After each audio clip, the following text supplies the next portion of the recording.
different ways. Well, two primary ways. One is you can pick it, put it on, oh, my crayon dashboard is dirty, on this crayon dashboard, and pick it up from there onto the paper, or you can put it directly onto the paper. You know, and both have different, and you can also use one of these little sponge type sponges. I mean, there's many ways. Okay, hold on a second. I gotta clean off my board a little. And my pencils are rolling everywhere. Okay.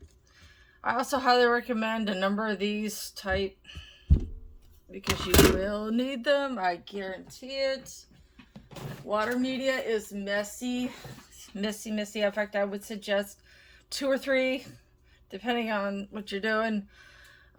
You will need them. It gets messy. You want something to set your wet things on, and I don't know, it can be messy. I also highly recommend an eraser. So I mean, you can apply these dry, but I'm not going to. I know they have different tools for that, like that sponge I showed you, and this little cool brush that comes with the gelatos. But I'm not going to do that because this is watercolor paper. My hubby bought me a printer that can handle watercolor. It's like, woo! So that's what this printed on. This image was from Emily Illustrator. It was one of her fairy houses. But I was actually able to print on watercolor paper. Now, the previous problem I had to printing anything and doing water media or markers is that it would smear. And I've got another tutorial that I'm working on that explains that. I have not finished it yet, but when I do, I will edit that and upload it, because it kind of explains how I was able to do this without getting too much blank ink everywhere. So you'll have to stay tuned for that. That's coming. So for now, I thought I'd grab a few, and I have my Inktense pencils handy just in case in my beautiful, isn't this gorgeous, you guys? This is my case for my Inktense. All right. Isn't that beautiful? It's got a little pocket. Oh, it's great. Oh, love it. Anyway, so I have that handy in case I need it. I also have what's left of one of my white Inktense blocks, because you'll see why in a minute why this is important. I also have the white Kinger, but Inktense, once it's activated, is permanent. So you hang tight, and I will show you why that's going to matter in a bit. So there are 2 different ways that you can apply these, and for now I'm going to show you I think I'm deciding here. I'm going to I'm going to put some white directly onto the paper. Now you have to be careful when you, excuse me, I need to take a drink. Pardon me.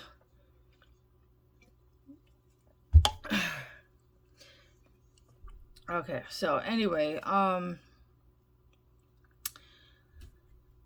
you have to be careful because you can, this is not tight down, and make sure you tape your picture down, especially when you're doing a water background, because again, in the other video I'm working on, I explain why this is super important. So you will have to stay tuned for that also, because I explain this. So, but you can, when you're applying your gel stick or crayon directly to the paper, you do have to be careful because it will come out much denser and richer. It's like taking your Inktense pencil and picking up the pigment directly from the pencil with your watercolor brush. Or your multi-purpose brush, and then laying it down, because it just comes out so much denser and thicker. So you really do have to be careful about that. Now, oh shoot, I almost forgot something. Hang tight, guys.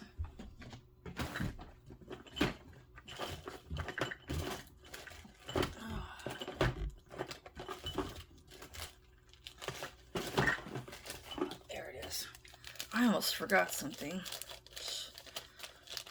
Another little trick I learned, or some time ago, long before I started doing YouTube.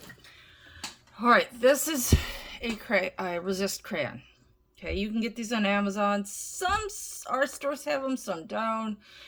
But I know Michael's does not. I've already looked, and I don't think Hobby Lobby. I think you probably have to get these online. But it's basically kind of just a white crayon, but it's clear. It's more clear. Anyway, once you're sure, I apologize, soda. You know how the carbonation thing is. Once you're done and you're sure about what you're doing, what you want to do is take your resist crayon. Here, this is up. Okay. And just outline your work a little bit. I don't know if you can see what I'm doing. Here, I'll use my left hand. I can sometimes use my left hand for some things. It just depends. So there was a video recently between a bunch of Emily Illustrator, Belinda, Coloring with Faithful Girl, Amazon Tammy. It was great. It was very entertaining. They all, and Ashley, there was one other person. Rhea Colors, I think, all did a left-handed challenge or something. It was hilarious. It was great. But just make sure you don't get onto this too much, because if you do, this crayon will resist anything you throw at it. Like, I mean, you could put all kinds of stuff, especially water media. It will resist it. So you want to be careful to try and not get on the area that you want to still work on. See, I might have right here a little bit. So, well, I mean, I'll find out when I go to do the background if I got any onto it or not. I'm using my left hand, so I'm having to think a little bit more about it.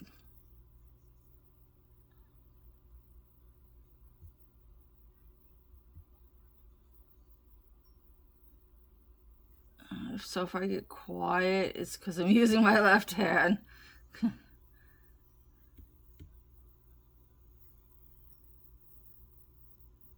think I used a faber gelatos right here too, but I used all kinds of things.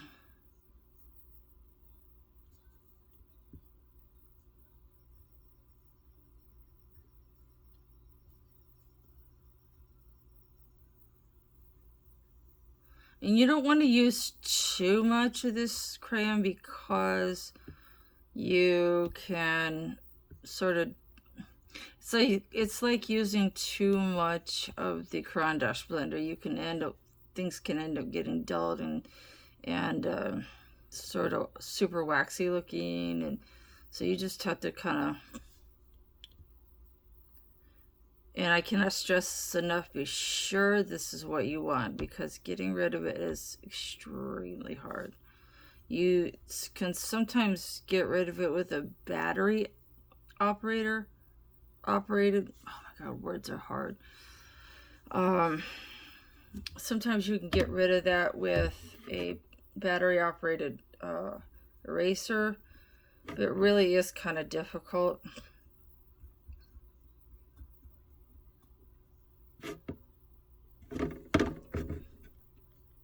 Sorry, I know my hand might be in the way, but I kind of have to have a little more control. And honestly, this is kind of the best camera angle I can get for my setup right now. But basically, all I'm doing right now is just, and don't do what I just did. Just be a little more careful when you swipe away the the residue.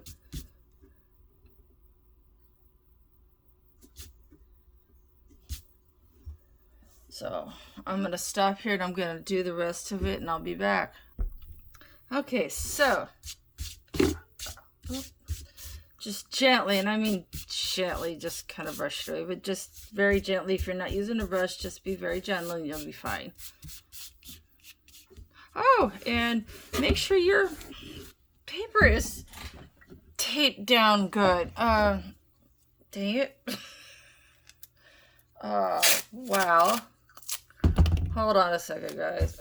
I thought I had this taped down good, and apparently not. Because it just popped up. I'm sure we've all been through this annoying stuff. It's like, really? Wow.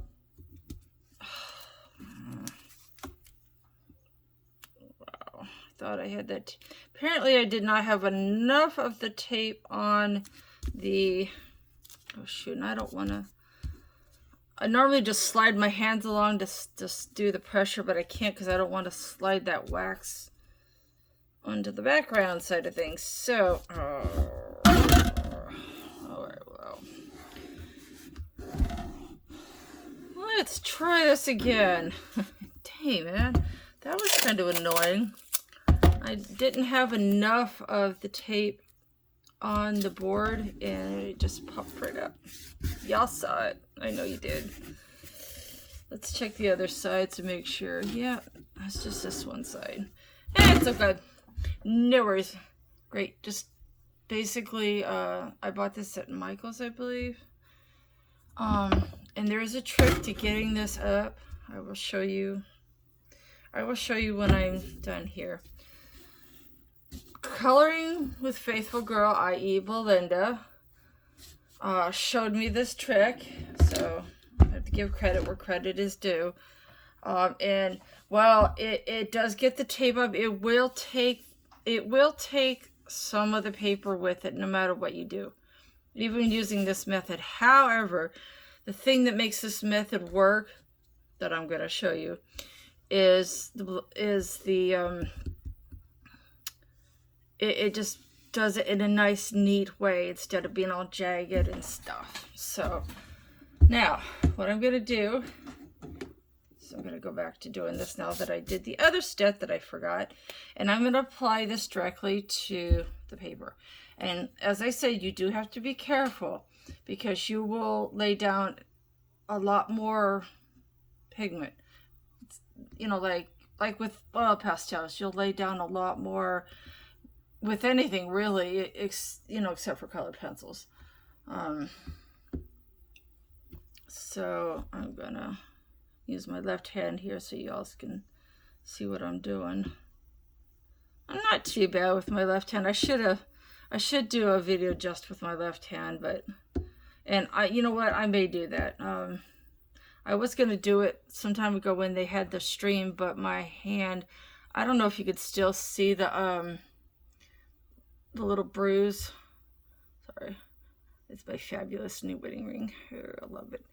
But right in here, I did a stupid thing and smacked the crap out of my freaking hand, and it hurt for like it's about a week or a week and a half. It was just ridiculous. I was like, argh. So right now what I'm doing is just kind of laying down a little bit of white near the top part where I want it to be the lightest.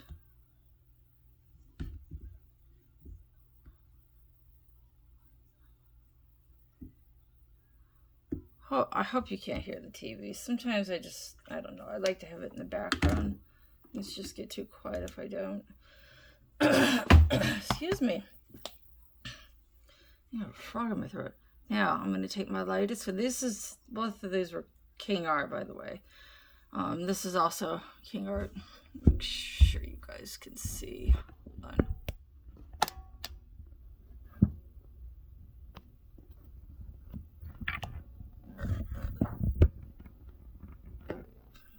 Wanted to make sure you guys could see good. Sometimes I don't have nobody to really tell me when things are not good. You know what I mean? Sometimes I have to kind of play around with it. Man, excuse me, guys. I need to get a drink. All right. All right. Now I'm going to take my lightest color. And you can pick it up from the palette, but I'll show you. I will show you in a bit how I do that. And I'm using the flat part right now because it's, you know, the widest area. And as you can see, I'm not doing it like solid, like I'm just kind of doing it kind of random.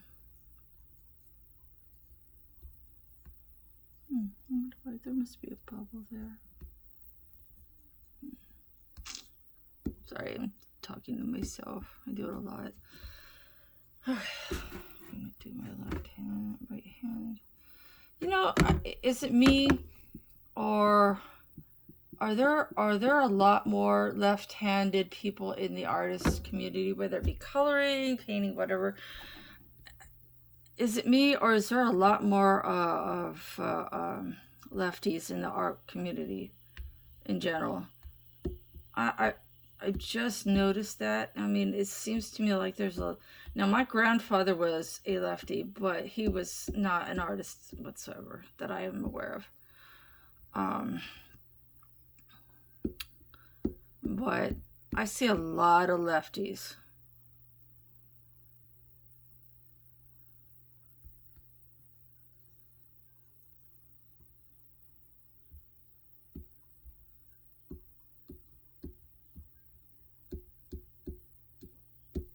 And the reason why you don't need to do this solidly is because I am laying it down directly.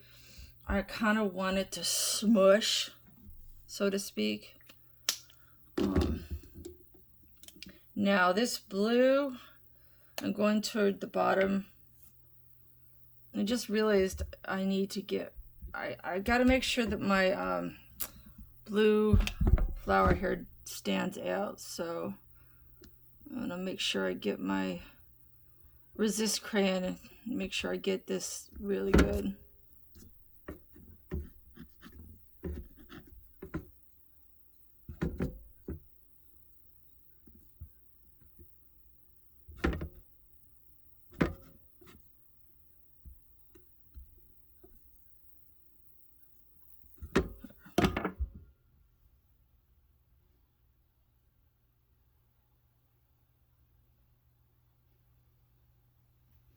So, sorry, I got distracted.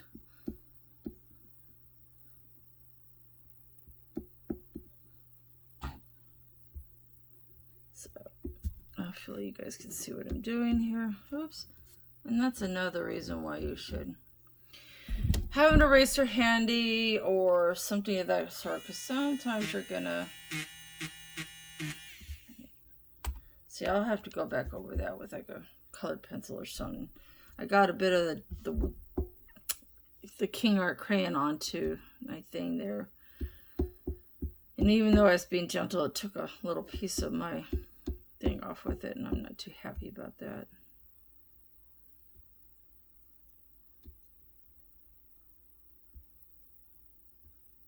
Now I'm going to use the... Oh, shoot. I forgot to... Hold on a second. I forgot to turn my ring light on. Jeez. I got this cool little ring light and kind of forgot to turn it on. Oh, you guys. I swear I don't know where my brain is these days. Too old to be seen. I'm too young to be senile, but young enough to start working. Old enough to start working on it.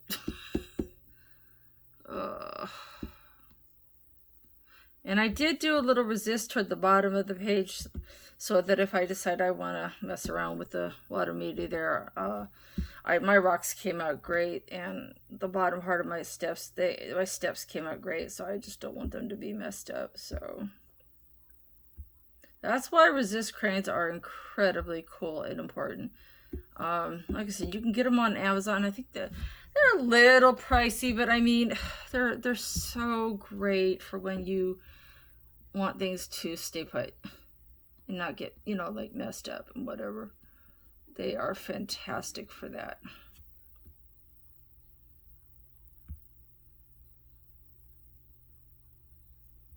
You just have to be careful where you apply your crayons to. Like I didn't do what I did earlier there, because that was an oopsie. And hopefully my hand's not in the way. I'm sorry if it gets in the way sometimes. As I said, my setup is not... I'm working on it. I'm getting things as I can afford them. So I'm working on it. Alright. Now... Oh, this is my favorite gelato. Hold on. You see how small that print is, right? So I'm gonna get a ELD magnifying glass. Shame it's made in China though. Boysenberry, and it should be an iridescent. FO. Not sure I know what that means. Does anybody know what the FO means on the stick? I know like IR is iridescent, and you know, but I don't know what FO means. I'm not sure what that means, guys. So I don't know. If anybody knows, you're welcome to let me know. I'm not sure what that stands for. I do not pretend to know everything, guys. I don't. I know what I know, and I share what I know. And when I learn something new, I pass it on. But yeah, I don't know that. So if you know, let me know. Pop it in the comments, as they say. So I think I'm gonna bring out... I want to test something really quick here. If you're in doubt and you've swatched or haven't swatched and you just don't have your swatch handy, I highly recommend you get a piece of scratch paper and just kind of do that.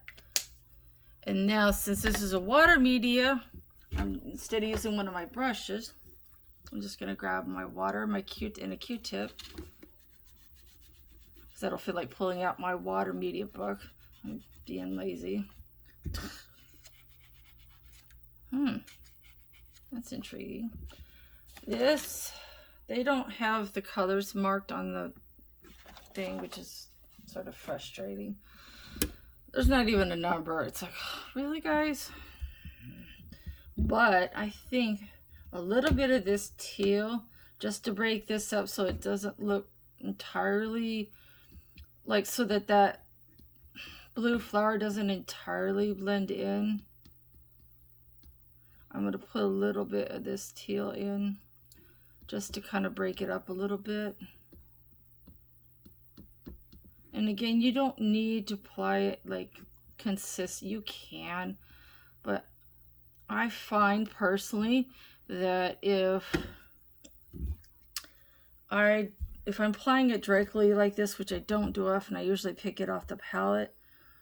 I find that if I apply it super solid, then I have way more media than I need to work with. You'll just end up with more than you need. So, you know, kind of less is more here. Because it'll all smush around and get smushed together if you do it right. There.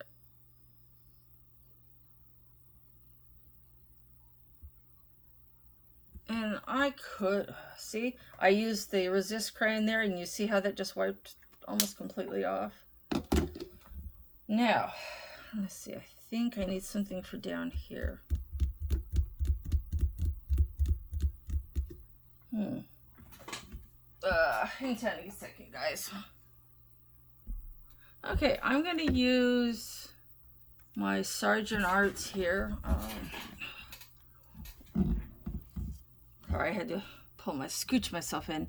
And I'm going to use the Prussian blue. Oops.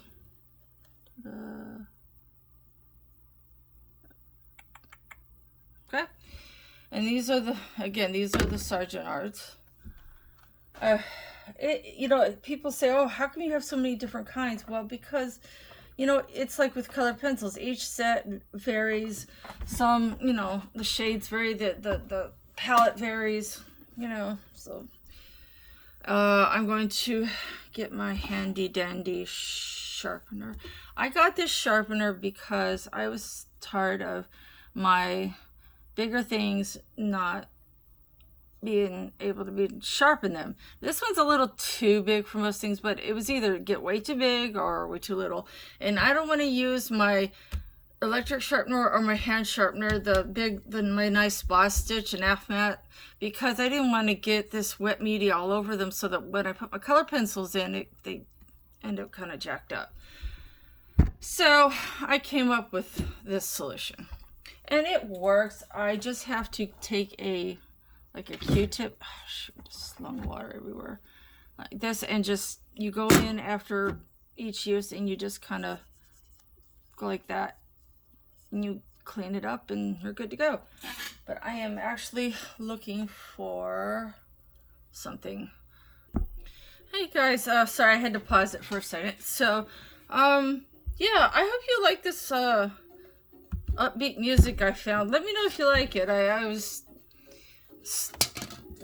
looking for this, I found this upbeat, happy music, and I was like, this is nice. So, yeah. Now, I would not use this because this does have holes in it, so I wouldn't use it. These little pies, you know, come in, that's what these come in. This one does have holes in it, so if I was gonna do it, I would like put tape under the holes or whatever. But I just want it for my shavings, for when I'm sharpening things, like my crayons and whatnot. Sometimes I save the sharpenings and sometimes I don't. But in this case, I'm probably not gonna, so it's fine. But even though these are a little too big, as long as I'm careful and I do it slowly and I maintain consistent pressure against the blade, which is why I have it turned the blade, the sharpener being held this way. It's usually fine. If you're not careful though, because the sizes is a little too big, you can break your tips. So just a word there. I got a pack of these, I don't know, for like 10 bucks on Amazon. I swear they probably know me by name. And I'm so excited. I have Tales from the Forest that should be coming by Tuesday from Hanukkah, and I'm so excited. So excited. You guys, I just cannot even tell you. I'm just like, so excited. Alright. I'm going to move this around. Excuse me for a second. These, oh, by the way, are what the King Arts look like in when they come. But just a little FYI. And actually, I think I'm gonna move this water. There we go. Now it's in my way. Logistics are a pain. They really are. And I have to be careful too. This is why these towels are so super important. Because water media is messy.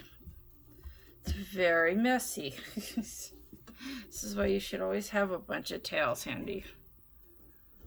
You just never know. And by the way, this I got.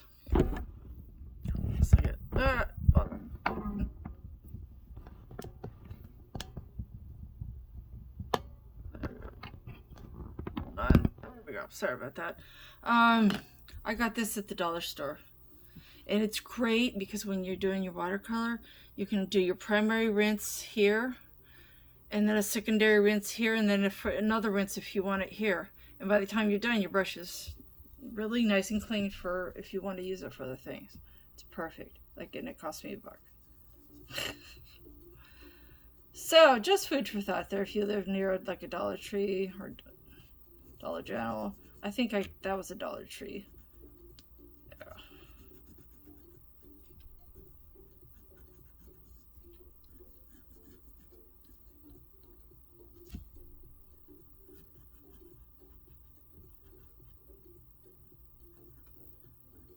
Now you can see, I don't know if you can see, I hope you can see, that I did get a little bit of that resist crayon where I didn't want it.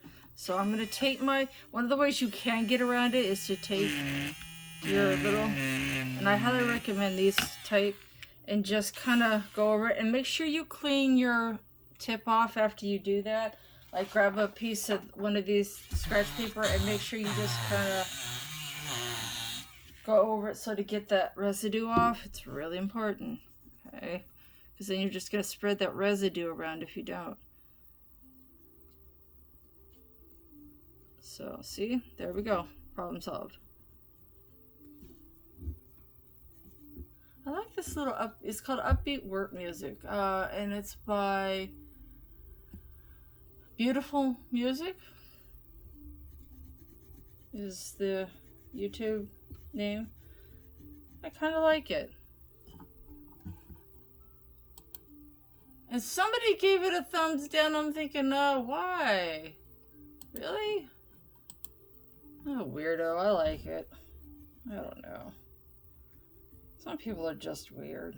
I don't know. Sometimes I think there are some people that just go around giving a thumbs down to everything just to be a pain, you know, just to cause trouble. Because that's just kind of, you know, who they are.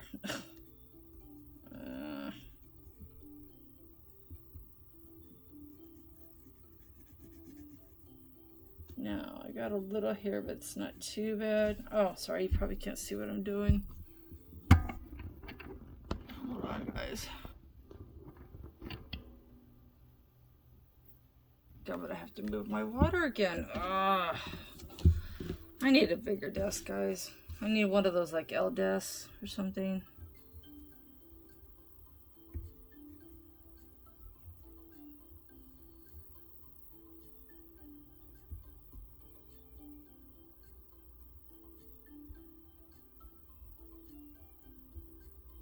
And make sure you don't have to do the whole picture in the resist crayon, by the way. Just the area edges, you know, where you think water might get onto it and is likely to get onto it. I can't stress enough how cool how much of a help it is.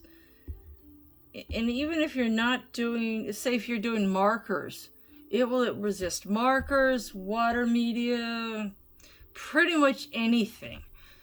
I don't know about oil pastel. I have not tried that, but you know, it's really pretty awesome tool.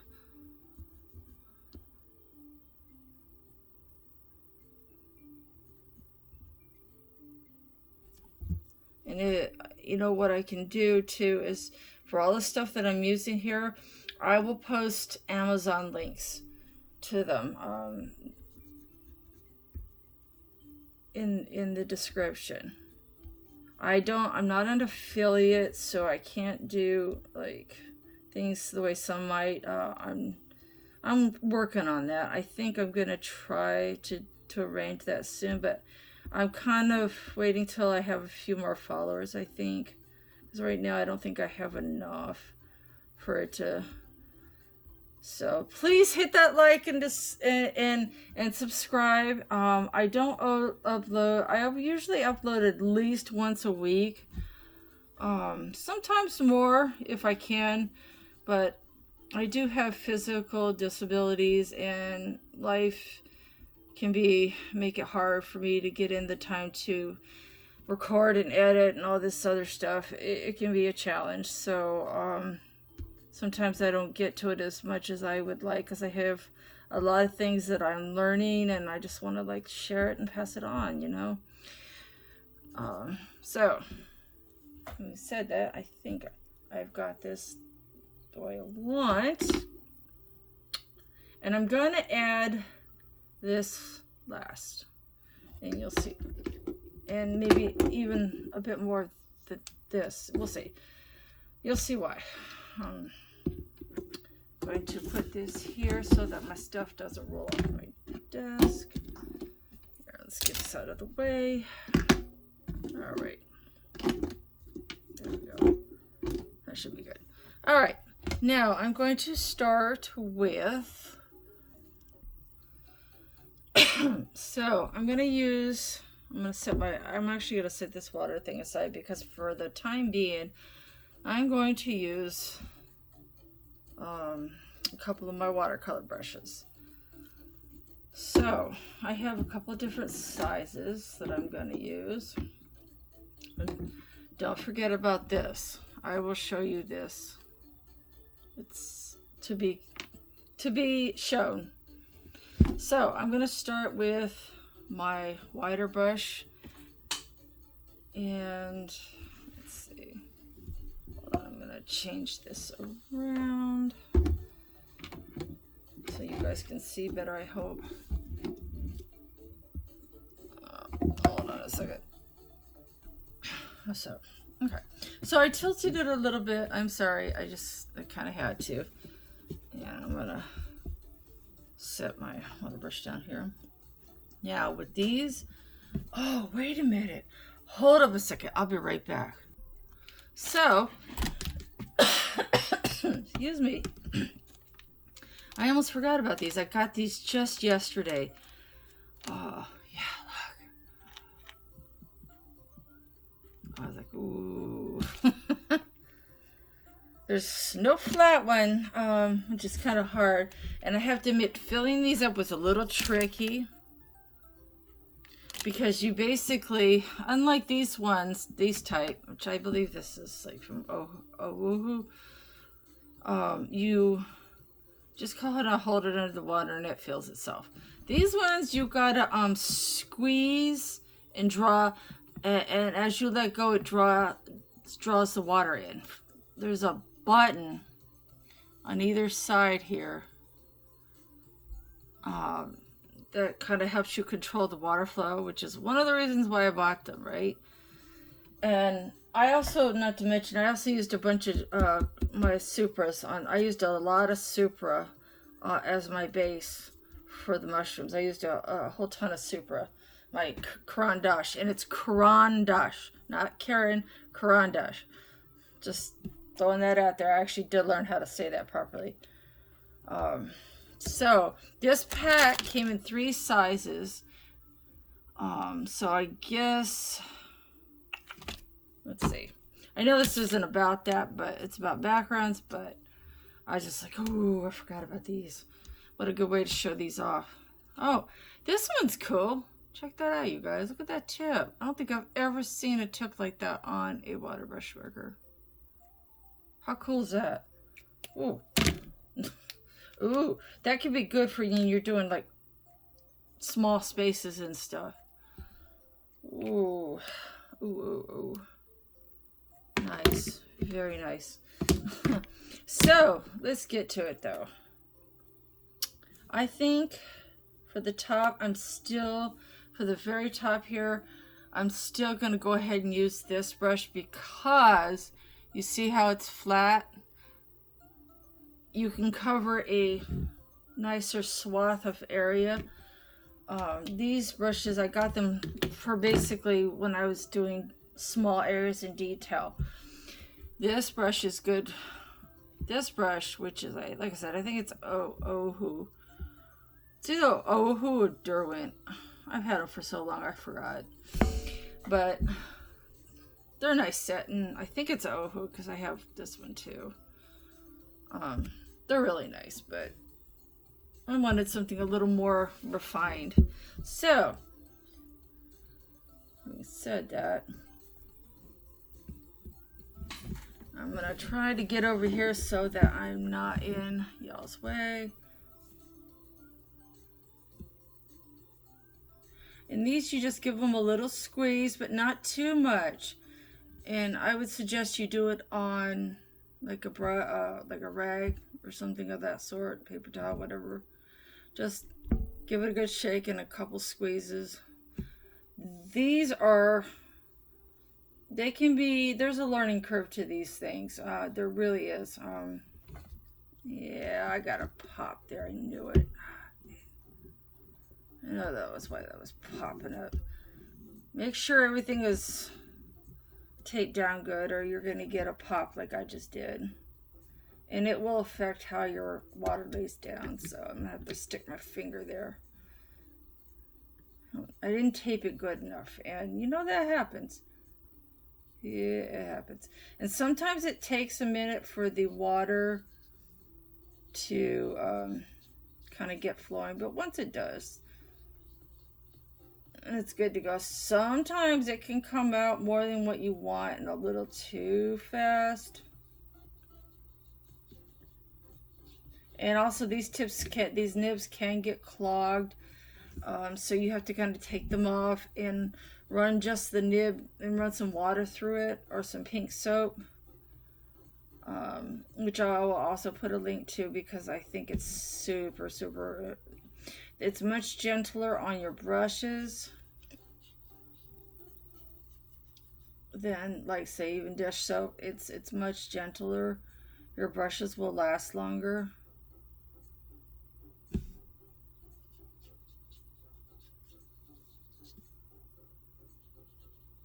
If you need a little extra water, you can give it a little squeeze. Just be mindful of things. I'll see, I got a little there, but my resist crayon should make removing that easy.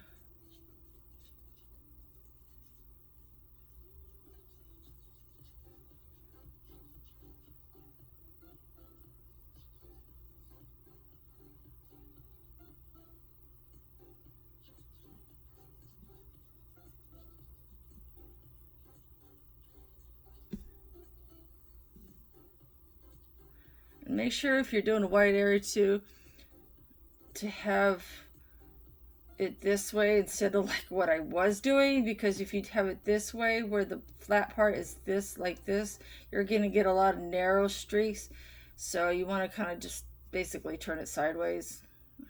I wasn't paying attention to what I was doing. So another key piece of advice: pay attention to what you're doing. Just yeah.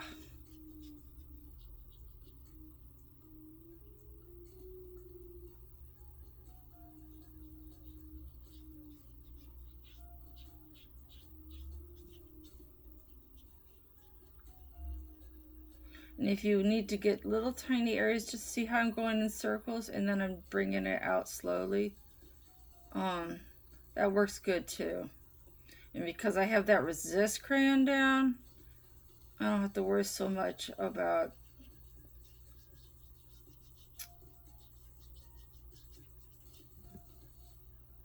things getting where I don't want them.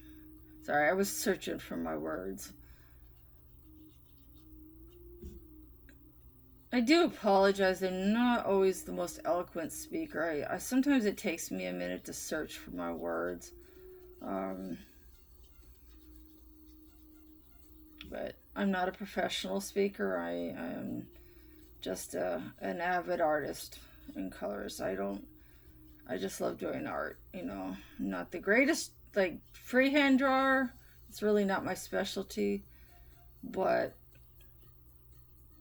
I'm not a professional speaker, so, you know, I kind of do the best that I can.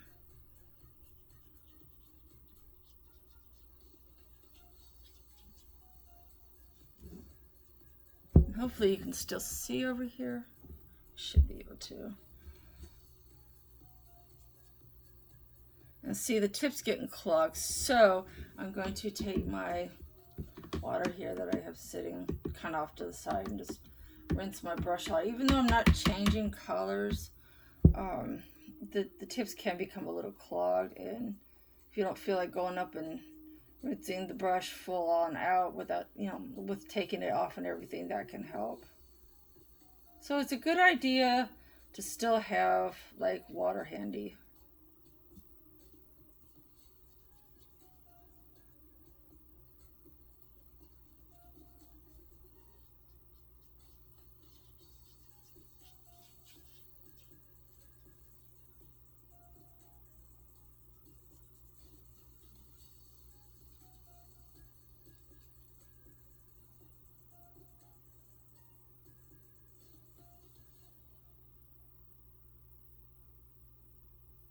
You know, I always used to do my clouds first, and I realized that was a mistake.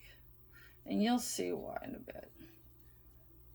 I have another way that I developed that is, I'm probably not the only person that does this, you know, but it's something I just learned on my own, mostly, and through just watching other people and seeing how they do things and, you know, paying attention.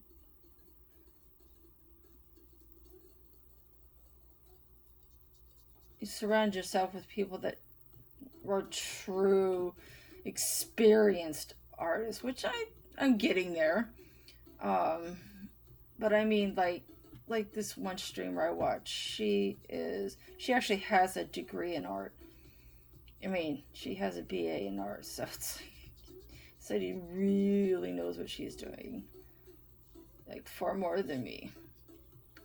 So when she does tutorials, I pay attention. And in the hopes that maybe when I do stuff on my channel to share, that maybe it will help somebody else in their coloring journey or give them ideas. I'm not the most polished YouTuber that ever lived, but that does not negate my worth as a YouTube artist either. I don't think so.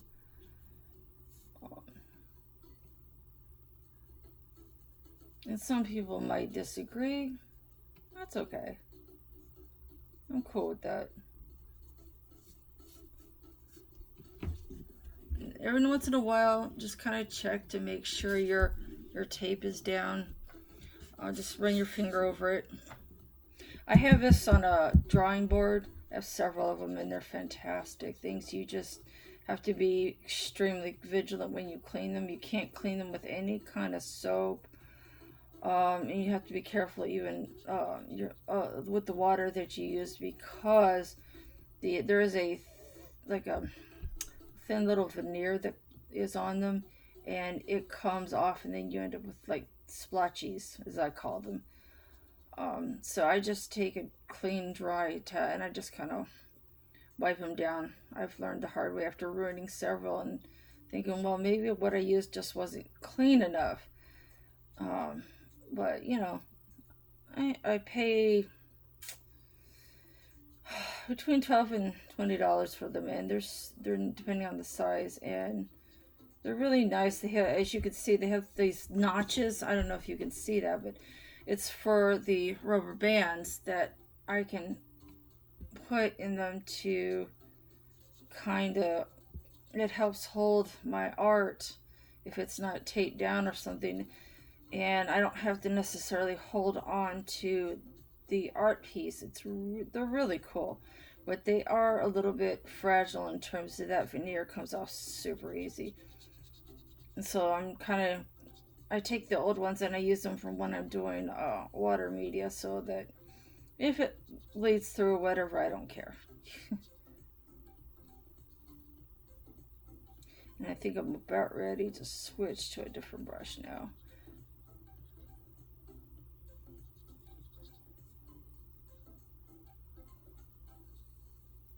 You kind of want to make sure you get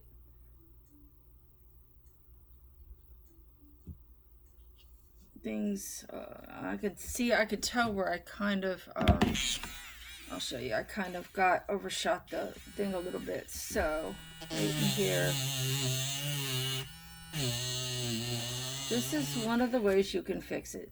Just make sure that if your thing is wet, that you don't have any shavings.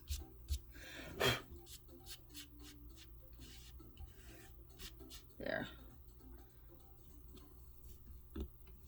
So what I'm going to do is take a little bit of my, ta-da, and I'm just going to directly lay it down here. Right. Oops. This is the method that will produce the most pigment, though, on your paper besides directly applying it. And this should sort of fix that. Whoops. That was not what I wanted. Now see, because I had that resist crayon down, it just slid right off of it. Whereas if I hadn't, I would have had a problem. So, just food for thought. And I'm not worried if this is 100% covered. And you'll see why. It's going to involve those gelatos. So I'm going to rinse my brush out.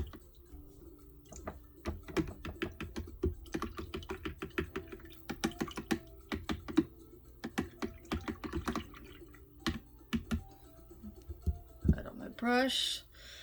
So now that I've gotten the widest area, and I do also have this brush, which is a really nice watercolor brush, but I want to play with my new toys. So I think this one's going to be fun. Supposedly I've never used these before, so this is kind of an unboxing / background tutorial. I've never used these, but one of the cool things was that button that's supposed to control the water flow. I was like, ooh, cool. So let's see how this goes. I guess if you give it a squeeze, it lets the water out, I'm guessing. Let's see. Unboxing first impressions / background, water crayon background.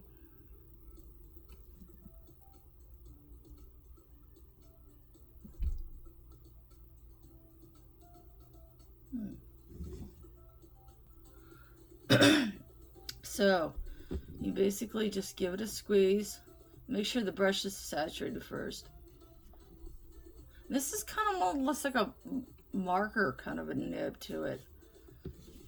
I hope you could see. Hang tight for a second, because I don't want to get my hand on this. Be careful you don't, when you do this, you have that down, be careful not to move it around or you might end up with a smear. But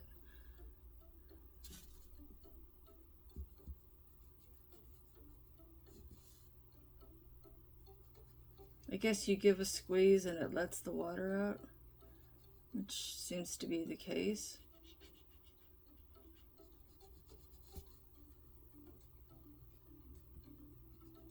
Huh, wow. Interesting. Because sometimes I have trouble with the water coming out too much, too fast, too often. And so I thought, well, this would be interesting to try.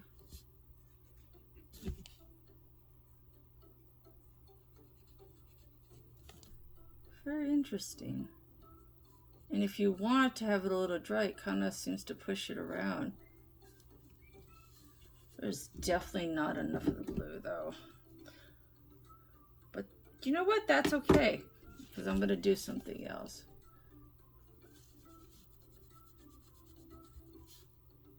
Yeah. Interesting. Very interesting. This is an interesting nib. I've never used a nib like this in a water brush. And I will say this, you might want to be careful with this kind of a nib, because it does sort of pull at the fibers of the paper. You saw that, I don't know if you saw that, but that was some of the paper coming off. So I'm going to wipe this down. And I think I'm going to put it to the side, because this is going to take some working with, I think. Because I'm not really too uber familiar with that particular nib. So let's try one of these other ones. Let's see. Here's this one. So make sure I saturate the nib first. There we go. Yeah, this is much more. That other one is, it's like working with a freaking marker nib. That's exactly what it is. And so that those dark little patches, that was the paper coming up. I was like, oh wow, interesting. Yeah, I think I'm just picking up a little more.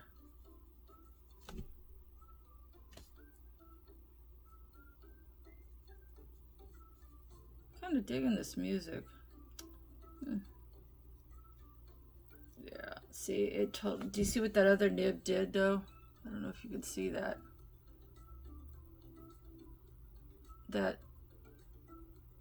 That is part of the paper that came up from that nib. It chewed up the paper like, wow. So that is going to require me to play around with it a little bit. That is an interesting nib and a totally new one to me. So these nibs, you really do have to squeeze the water to kind of let it out, I think. At least it seems that way to me. This is my first impression of it.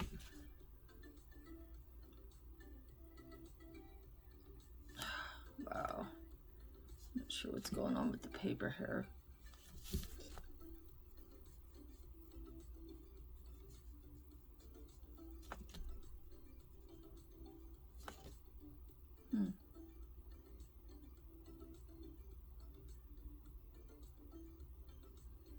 That is definitely going to require some practice. Very interesting. So, let me give this a rinse to get off any residual paper. Now, make sure I don't smear. Okay, good. That was totally interesting. The rest of these seem to be working like as normal, but that other one with the harder foam nib, that is a whole different beast. I'll have to practice off camera with that one. I have a feeling there's going to be a learning curve to that little one, but it's cool. It's very cool.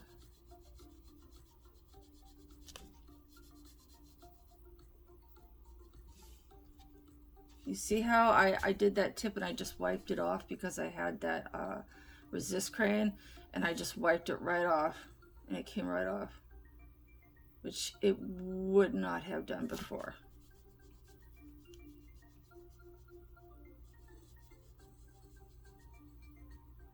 You know, I'm kind of not liking this nib though. I like the nib, it's just not working.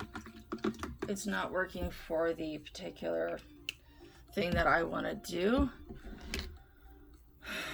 So I think I'm going to I'm gonna go back to this nib. It's got a pointed nib, which is great when you're doing detail work, but right now I'm still kind of in a wide enough area that I want to just kind of have a broader nib.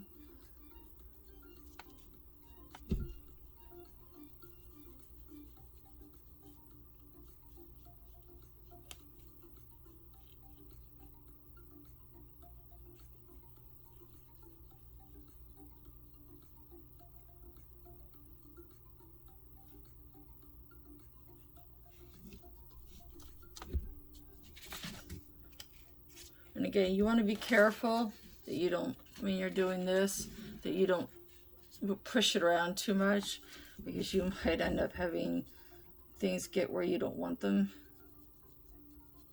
And I know that everybody knows how frustrating that can be.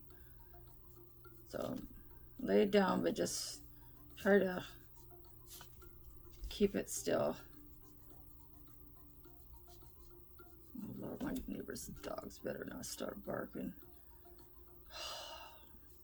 She has this dog that is an Australian Shepherd. Something else makes it's the herding type dog. And this dog has a bark that is typical of a herding dog. It is loud and high, and you know, it's meant to startle the animals into moving, the cattle into moving. So, you know, God gave them that bark for a reason.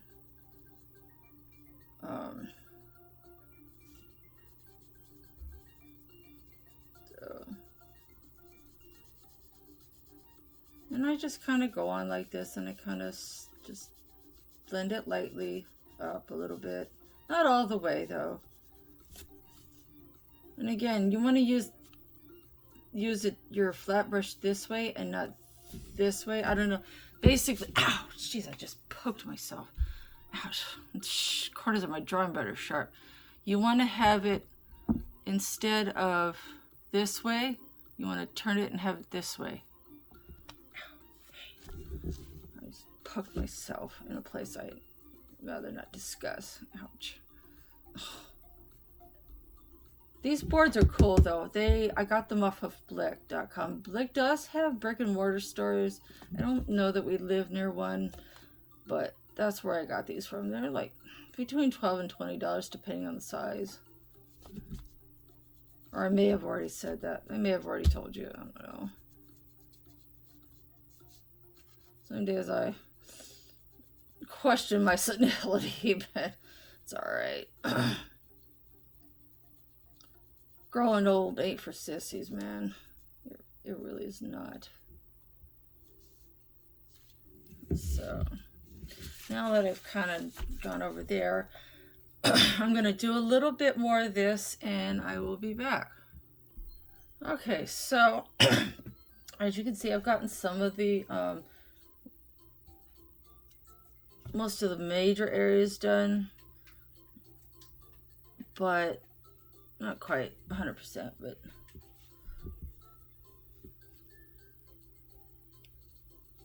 missed a spot. And you just kind of, that's why these flat brushes are great, man. Now see over here, you can see where it kind of got on it a little bit. Excuse the reach. Show you with my left hand. You just take your Q-tip and you just kind of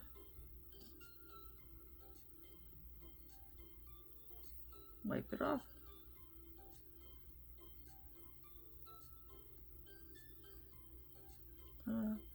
And that's okay if it's a little dark there. It's fine.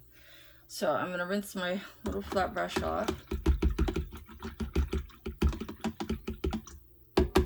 And I'm going to go for one of my smaller brushes.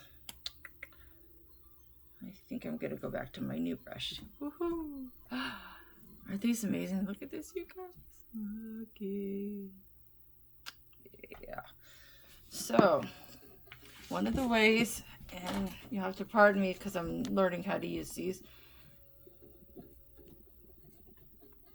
that I thought I would sneak in a little bit of this, which is kind of like a dark teal green, so that it brings in the cooler colors like the grass and various other cool elements of the picture. And I mean like literally cool. But also so that when I go over around the flower here, it stands out, because I didn't use anything like that, but it's still in the blue family. So, you know, I thought that would be a nice way to kind of bring that out. Sorry, this was bugging me. You know how it is when you're doing stuff and you're like, oh, that's bugging me so much. Can't help it. You just gotta fix it, right? And if my hand's in the way, I'm sorry. You'll see what I'm doing in a minute, if you can't. And I just kind of take my finger and I kind of just allowed it to remove the streak marks. So be careful when you put your fingers down on anything. So you just kind of do little circles and you kind of start at the bottom. It's kind of like when you're doing skin. Darken the shadow, do your highlights and then get into the shadows, or you're all over, whichever you want to do. And then you work your way in. It's kind of like that in a sense. But I started with the top because I wanted it to have a chance to dry a little bit so that I could do the final step. Because I have a little blow dryer. By the way, I'll pop a link for this blow dryer. This thing is I would not probably use this on my hair. Even on low, it is hot. It has a little cool shot button. It's incredible blow dryer. And it's so small, I can just hang it by my desk. It's not heavy, so it doesn't, weigh down my hands because, I have rheumatoid arthritis, which is why I don't do like completed coloring pages every month, because sometimes I might only do 2 or 3, depending on things. I don't do like a bunch of pictures every month. I tend to fuss with things a lot, tend to edit and edit some more.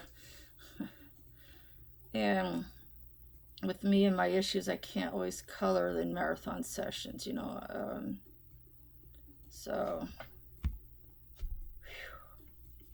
I have to turn my air conditioner up. It was so nice out yesterday, y'all. It was like 80 degrees tops. It was so nice out. I was like, whoa, wow. So, and after all this freaking heat that we had, you see how I just wiped that away? It had gotten onto the mushroom a little, and I just wiped it away, and it just was like it was never there. That is the magic of a resist crayon.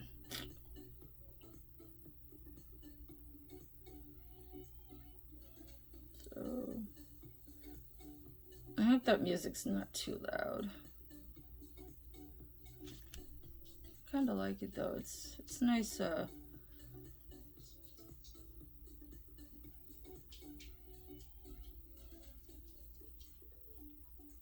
only problem with doing this sort of thing, excuse the hand, is getting a smooth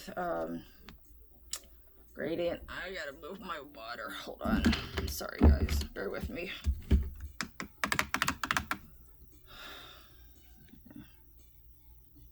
Sometimes the paint can build up on the nib and it can cause it to over spread into way more than what you want. It will keep picking it up and picking it up and picking it up. So it's a good idea to rinse your brush out every so often. Whether it be a water brush like this or, a regular watercolor brush, which I have some nice ones, those two. At least I find them to be super nice. Doing in circles can kind of help, especially if you use a light touch.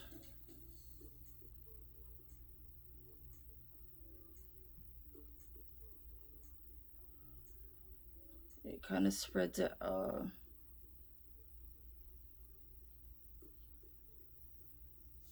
a little bit nicer.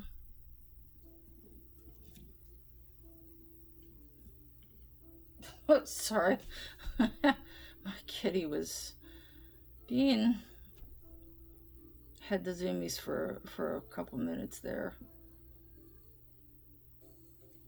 We were pretty worried for her for a bit. That's why I hadn't posted anything for a bit, because I was stressed out. We had to take her to the vets a couple of times, and it was just like, the coloring sort of took a back seat.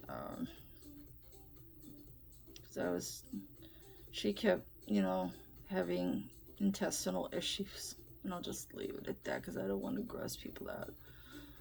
But let's just say that we had to steam clean. My husband had to steam clean the downstairs after we knew she was getting better. because it did not smell good down here. I'll leave it at that. It was gross. It's pretty gross.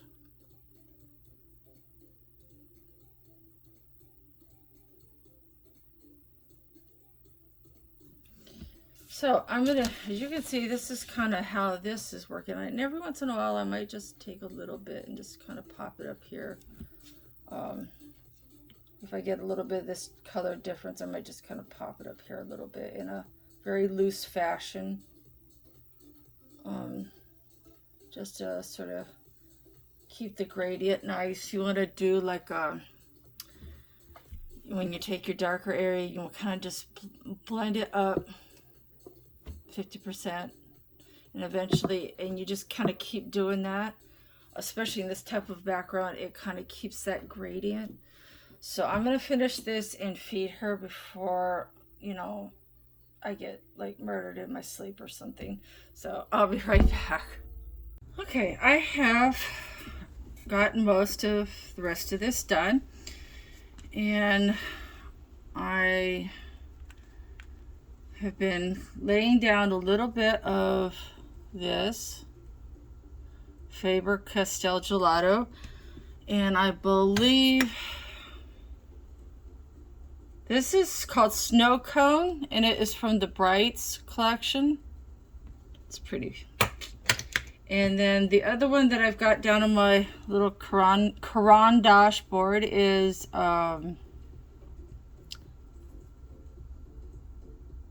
boysenberry, and I believe it says FO, and to be honest with you, I don't know what that means.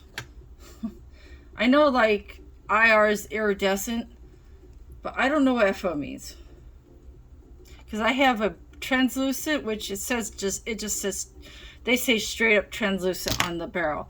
The IR says is for the iridescent. Pastel says pastel. I don't know what FO means.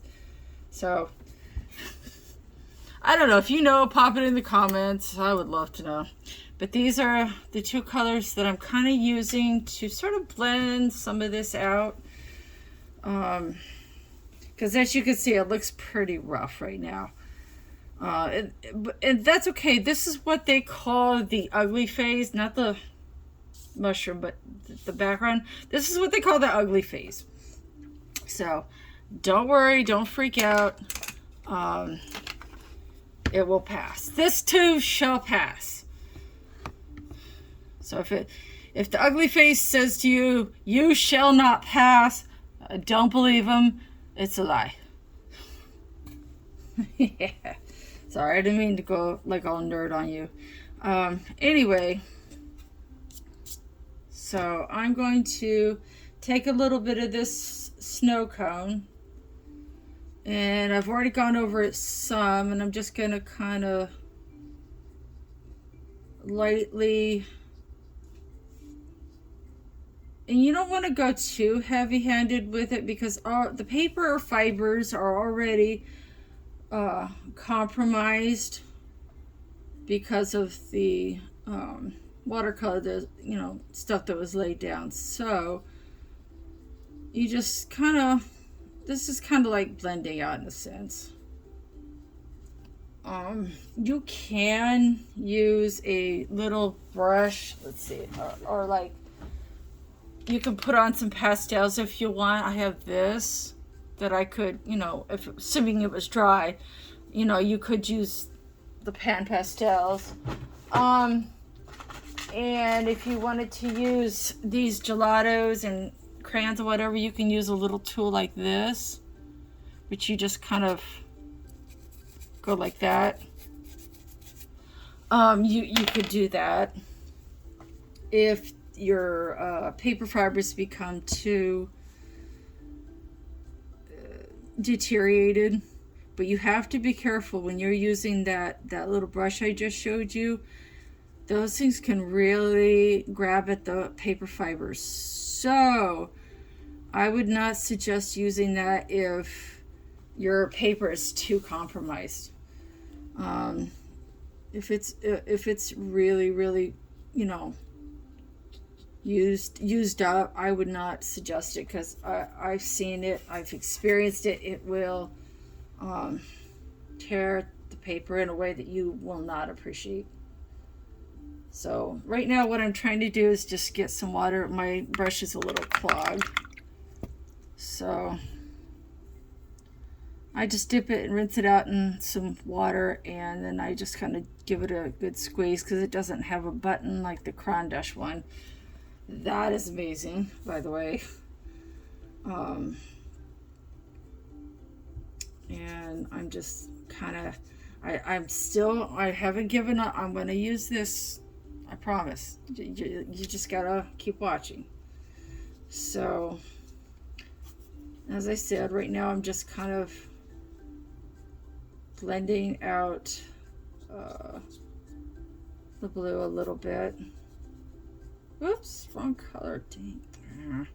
Sorry, my water brush got into the wrong color. I don't want that yet. Yikes. You know, I'm glad I noticed that though. And you see how the edge of the mushroom might get a little dark like it did up there, but it's not, the color just white, assuming you don't go too far in, it just wipes right off. It just goes right off. It's fantastic. I did it on the all around the edge of the butterfly, even down here. It's great. It is a really handy tool to have.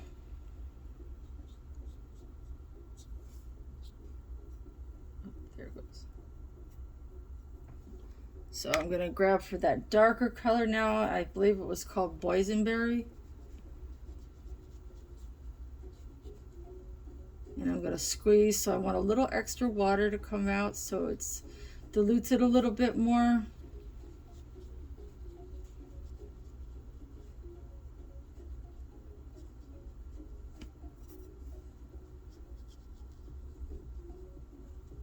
And I'm using the I'm using my flat brush lengthways instead of, because when you use it widthways, you can get really nice thin lines. If you, like I said earlier, if you turn it this way, you can get a nice even blend. Sorry, I'm concentrating.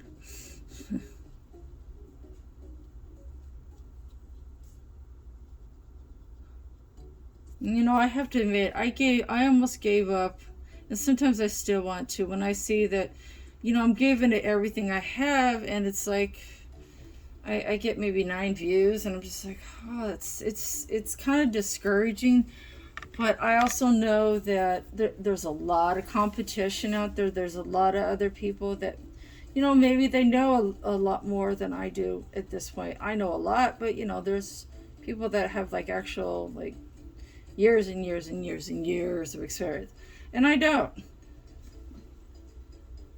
But I know that I'm a good colorist. I can do all kinds of different little things, and I know that what I have to share is worth something, and it's worth sharing.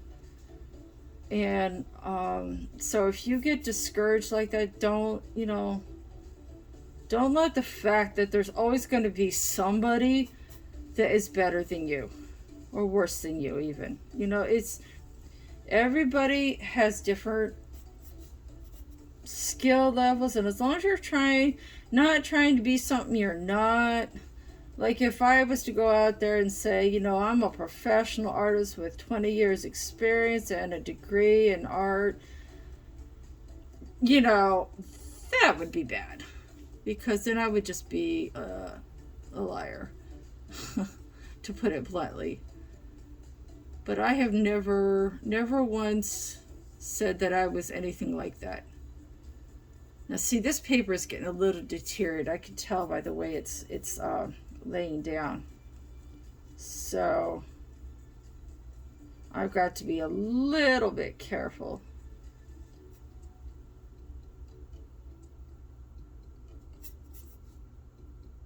I might have to break out a little pan pastel or something of that sort. But as you can see, this is kind of how I'm sort of blending. This is kind of how one of the ways that you can blend out stuff like this is to grab the gelatos, especially the transparent ones. Now, I'm going to show you, if I can find it. I need to get the right one. Okay, yep. This one says iridescent, and honestly, these faber gelatos are amazing. The made in China, which is really disappointing, but you know, this one is satellite, and you can see that says iridescent on it, which is why I'm confused by this one that says FO. And I'm just like, I don't know what FO means. I truly don't. I understand brights, pastels, iridescents, translucents. I get that. I don't know what the FO. I mean, it's not Faber Castell because, well, it wouldn't be spelled right. So I don't know, people. I don't know these things. So, yeah. But I didn't realize that none of my new Crayon brushes really have a flat one like this, so I may not be using them that much right now because I kind of need that flat part.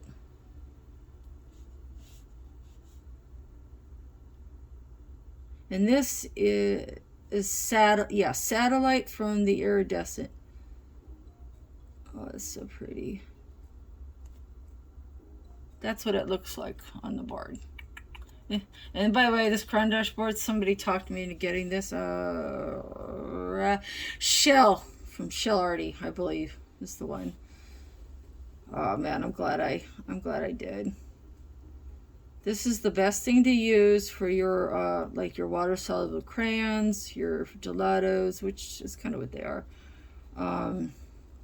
It really is the best thing to use. Oof, that is sparkly. Yeah, this is great. When that dries a little, I'm gonna run some of this over the shadows, the rest of it, because this is great. It's sparkling it up without like and it's blending that teal. Man, this is great. So I'm going to finish doing this out and I will be right back. Okay, so I have finished with the satellite, which by the way is a gorgeous, gorgeous color, you guys. Like, look at that. This does not even do it justice. I mean, I don't know if you could see it, but isn't that gorgeous? Oh, it's beautiful. Absolutely beautiful. Now I'm going to give this a bit of a blow dry, so I'm going to put you guys on pause. I decided to add a little bit of this iridescent. Sorry, I can't read stuff without this, honestly. It's my best friend. And this is Blue Moon, and it's from their iridescent collection. It's beautiful color. I wanted to add a little bit of a because this is just a bright, this blue that I had in the King Art light blue that I used is I'm still not ready to use this, but I promise you I will. Just keep watching. I wanted to add this in a little bit so that the top section still had a little sparkle, because I realized the bottom is so sparkly and I really don't want to add that satellite, because as you can see down here, it's a very rich, deep color, and it would just not look right up here. So I'm going to move the blow dryer so the tip doesn't burn me. Just give this a little squish. You don't want to squeeze it too hard. or you'll just have water everywhere. And they, like I said, they do and can clog up, so the water won't flow through it like you would like it to. So that's just something to, you know, be considerate of. If that happens, just give it a good clean, take off the nib and give it a good run through. And in this case, I don't need too much of this. Just a little bit, just to maintain that sparkle throughout the background.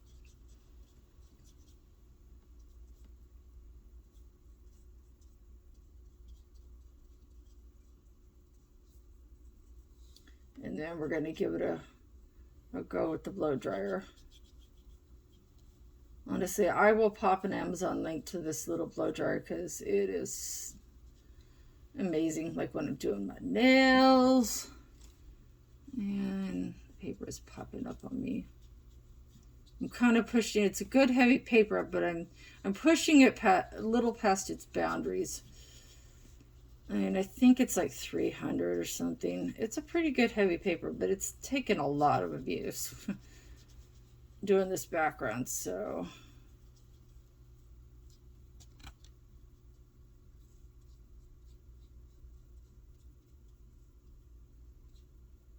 You can see I'm squeezing it just a little bit.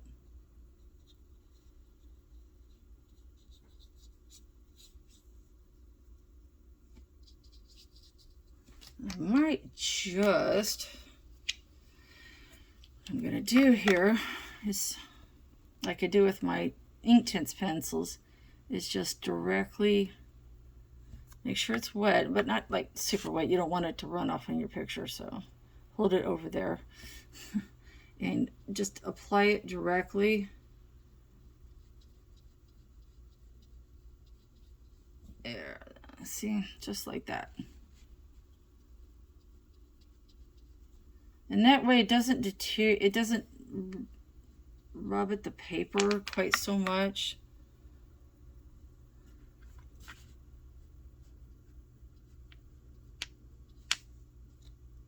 All right, let's see.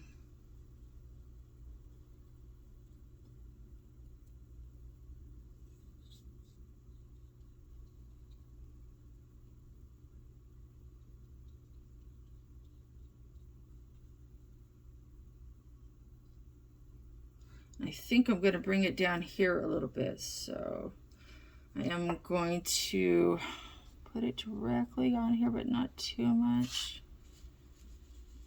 This paper is kind of well used, and that's why I'm using a lot of water, so I'm hopefully not tearing at the paper quite so much.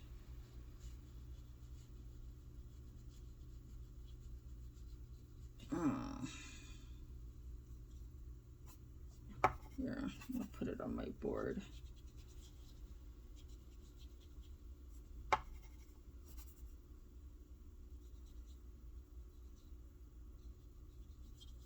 See, normally I would not do that, but this thing is a little clogged up and it's kind of annoying me. Because I did the ends of that butterfly with the resist crayon, I don't have to worry about it, you know, really.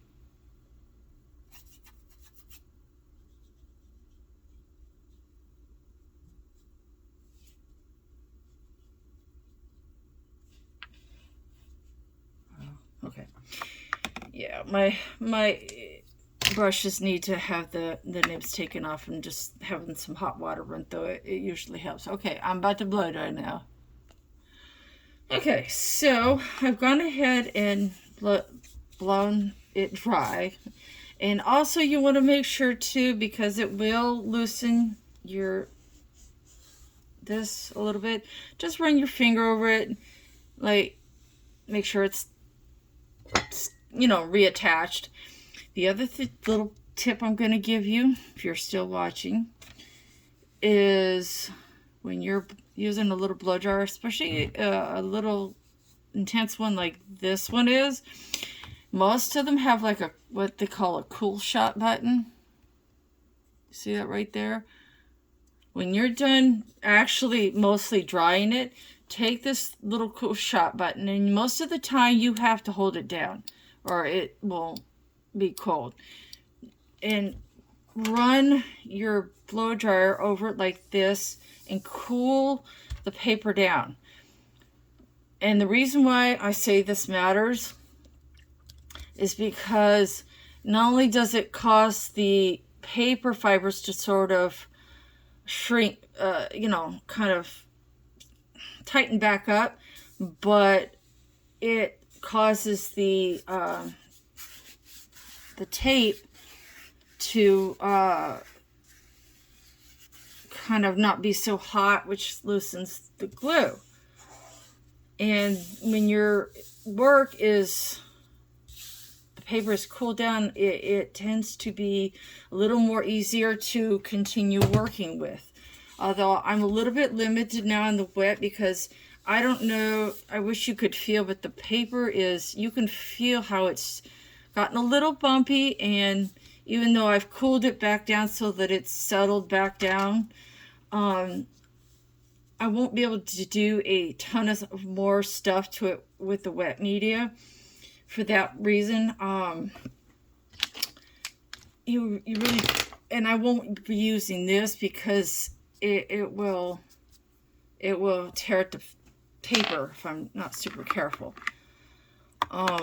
So now what I'm going to show you is super cool, and you can do it with their pencil, which is what I'm looking for at the moment. Here it is. Okay, there's two things you can do. And people say, should I get the pencils or should I get the blocks? I say both. And I'm going to find what, where'd it go? Huh. I lost my little Inktense block. Doggone it, that thing disappears. If I'm not careful, it tends to disappear quickly. Well, that's annoying. I don't know. I don't know. So, I will pull out my spare. I don't know where it went to, but that's fine. I have a new one that I got. So, they're the same thing. It's just that one's the pencil and one's the block. And you have to be careful, especially with the white one, to make sure that, and the pencil too, really, to make sure that they're clean, because they when they're activated, they are permanent. And while you can erase it and fade it some, it's like it's ink, really, is what it is. So, but I'm not going to use the block like I planned. What I think I'm going to do is I'm going to show you the pencil, and I'm going to keep the block to the side. I don't know what happened to my little block. It just, I don't know. I don't know. It's a mystery. It's gone. I don't know. But basically, I'm going to create some clouds. Now, this paper, I think I'm going to have to retape it down. I hope this video isn't running too long, but I don't know. I'm going to retape this down a little bit because I want it to stay. So I'm sorry if my arms and hands are in the way. I really need this to stay put.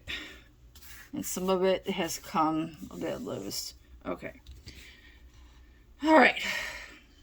Basically, I'm going to do it. First of all, I'm going to start with, here, let me hold on, I got to move my water. I get too many things on too small a desk. Hold on, people. There it is. Oh, found it. All right then. I knew it would turn up eventually. So, I'm going to try to scooch in a little bit. There. Sorry about that, peeps. I'm just trying to get a good angle here. And another thing you can do is, if you don't have a piece of paper, get one of these little, sorry, and they are washable. Tanya from Appetite with Coloring is the first person I saw wearing these things, and Amazon Tammy wears them too. I was like, oh, cool. Just make sure there's nothing wet, because then you'll have to wash them. So it's mostly for dry media. But that way it keeps the oil from your skin smearing stuff. You don't want to, whatever. But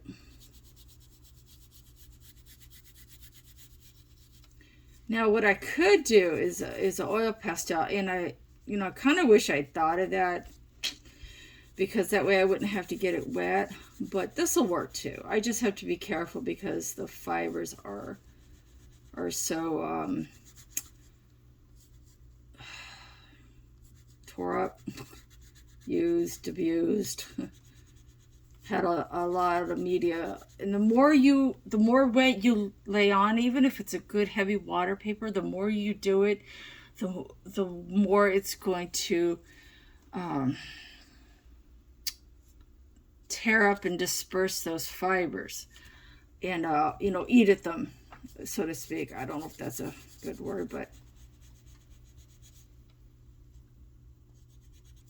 And you can see that there's a little bit on the tip of the pencil, but I'm laying it down thick because I want to be able to see. And that's another reason why I waited till last, is because before I would do them right off. And if you have a darker watercolor paper or mixed media paper that's dark, then it's fine, you can see. But with this paper, it's white, so I'm like, I'm not going to see where I've been in, unless I maybe outlined it faintly in blue, which I did do once, and it actually worked out pretty well. But in this case, no. So I just kind of want to see where, and if it eats at some of the fibers, that's fine, because it's the last thing I'm going to do to it.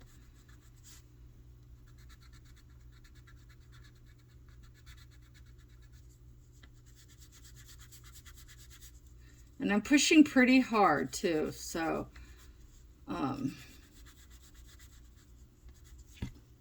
you can use the blocks. I don't know if you can see.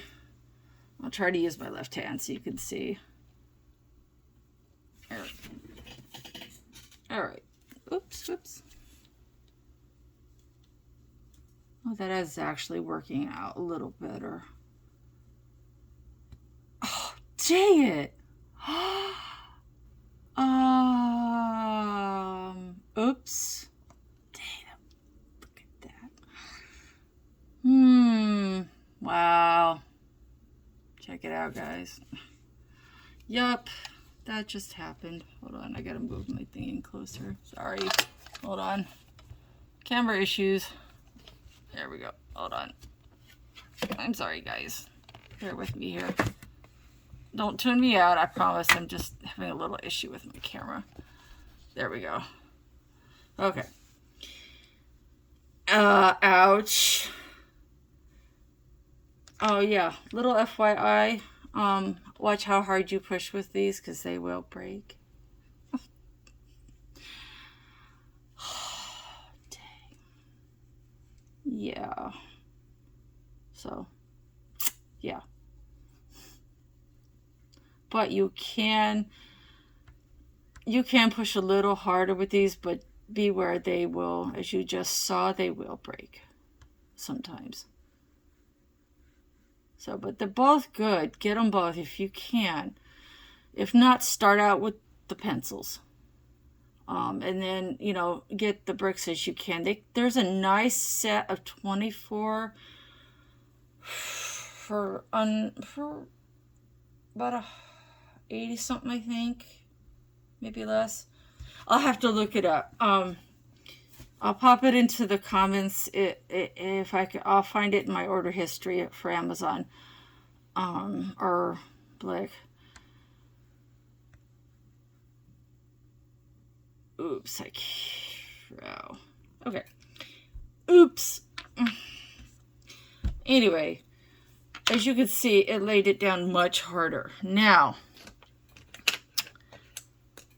what I'm gonna do, I think, is use my, I'm thinking.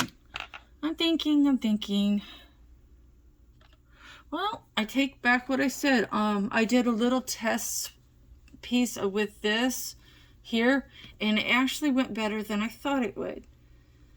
So, you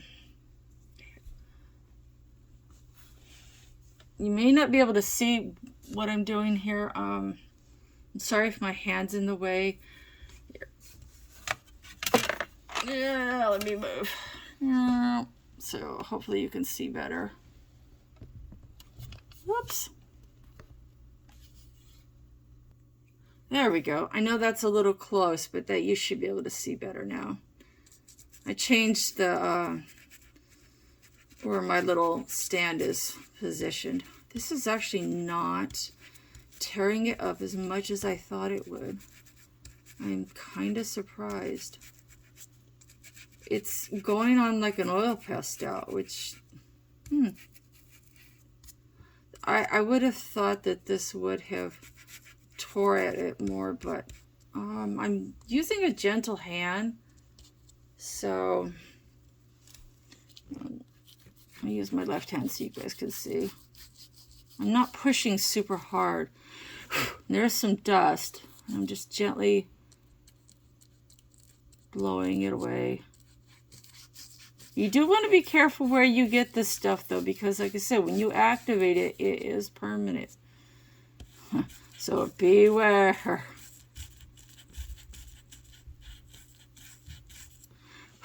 Oh, wow. Oh, dude, sorry about the neighbor's dogs. Huh. So I'm going to change plans here a little bit, guys. Hold up a second. I'm looking for my white oil pastel is what I'm looking for at the moment. Here it is. Change of plans. I did not initially think I was going to do this because I didn't think the paper could handle it. So I'm going to go over this Derwent Inkjets with this Artist Loft so that I won't have to use the wet media at all, because I think that this is better for the paper because it's so saturated. That's the word I was looking for. It's so saturated that I don't think it could handle any more wet.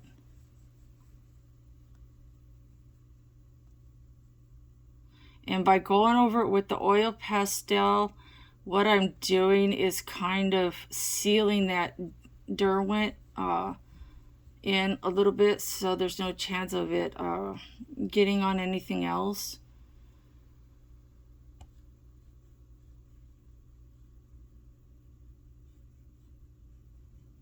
Unless I use a Gamsol type thing, and that's the thing you want to use when you're blending. See, that popped up. That's why I don't want to use any more wet. All right, let's see how this continues to go well. And I am going to cover this up a little bit because I don't want it to get on it. And sorry about that. I pushed on the phone stand. I'm sorry. I don't have like one. It has a swing arm to it, but unfortunately, I don't have one that attaches like to another part of my desk. It's just kind of sitting on my table. So, sorry guys. I just don't have that equipment yet. But I hope you're still watching. And to those of you that are faithful and do watch, I appreciate it more than you will ever know. Thank you.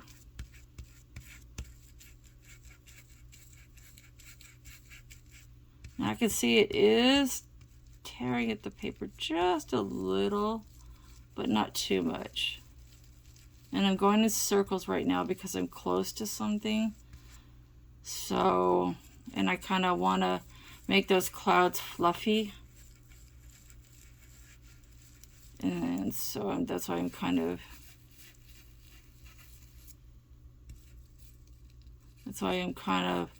doing a little circle. Does this count as my left-handed challenge? Just inquiring minds want to know.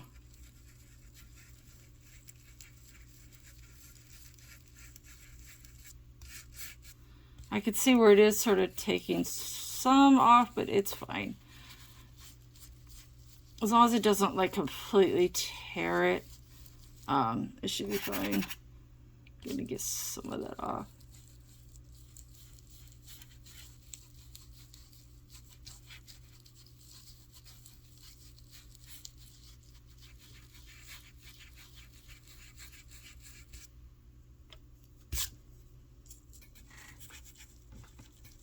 Sorry. I can only use my left hand for so long, and then my brain just goes, nope. Now, fun fact, if I haven't already said it, my grandfather was a lefty. And he used to say the only lefties are in the lefties are the only left-handed people are the only ones in their right minds.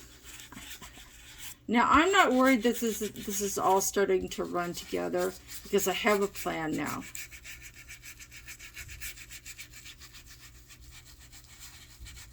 I kind of have a plan here.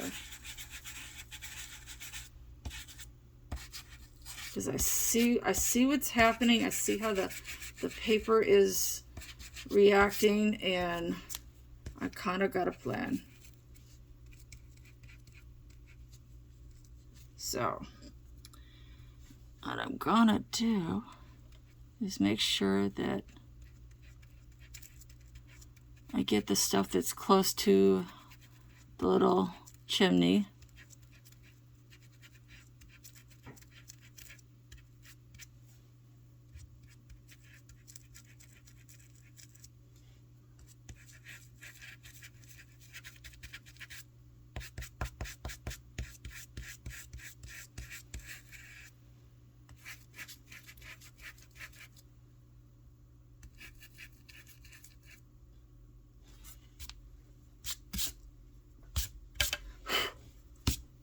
Have a plan. Hang tight. I has a plan. Assuming you are still watching. I'm gonna go in with another oil pastel.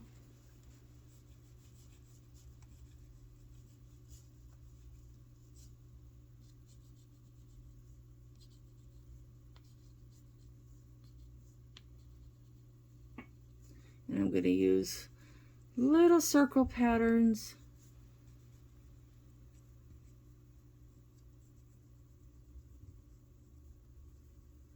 Because you want that fluffiness, although not all clouds are fluffy looking. Some of them are not. Jeez, I don't know what my neighbors are doing.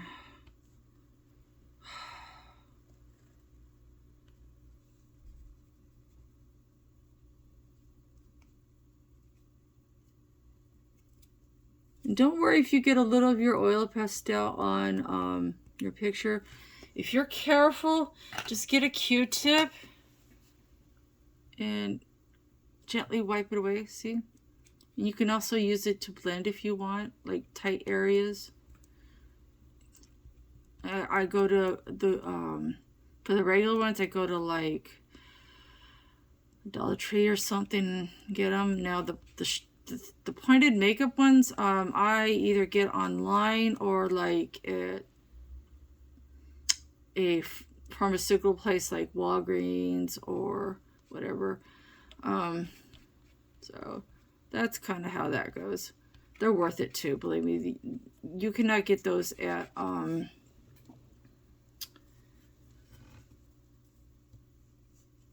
Dollar Tree. So my words are just like, ugh, failing me.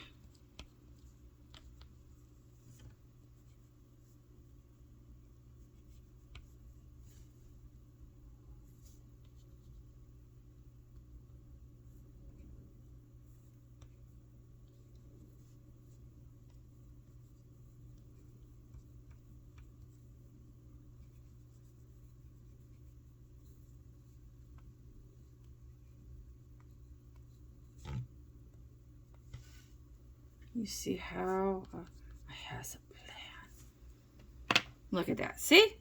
Now, what you want to do is take something like what I was just telling you. Like this. And hopefully you can still see what I'm doing. I'm doing my best to keep my hand out of the way, but sometimes if I bump the camera, I apologize in advance. And you just kind of delicately go in and make your little fluffy cloud shapes with your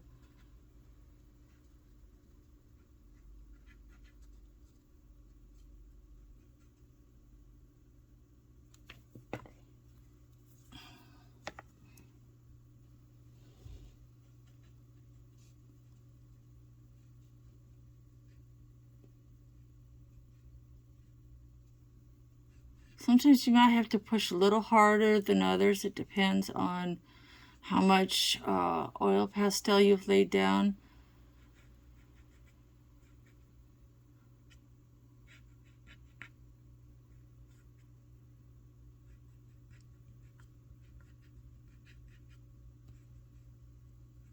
You have to be careful of after a while this will get a little deteriorated, so you know, you might want to pull out like 2 or 3 depending on what you're doing.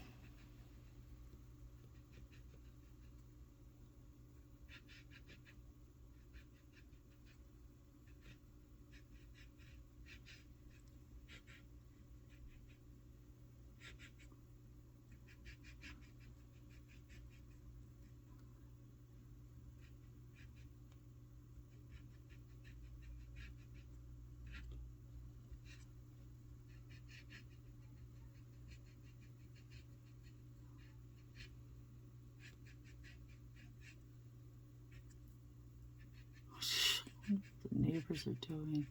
Sorry, I'm concentrating. I apologize if I've gone quiet. I'm concentrating.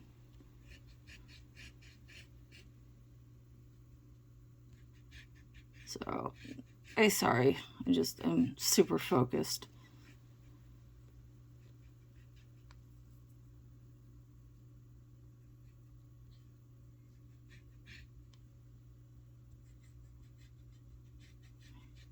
Sounds like they're having some issues. I know one of them's a toddler, so it's like, oh, you know, the terrible tooth thing. It's like, I've been there, done that. Okay, I gotta replace this, so I think I'm just gonna use a regular one at this point.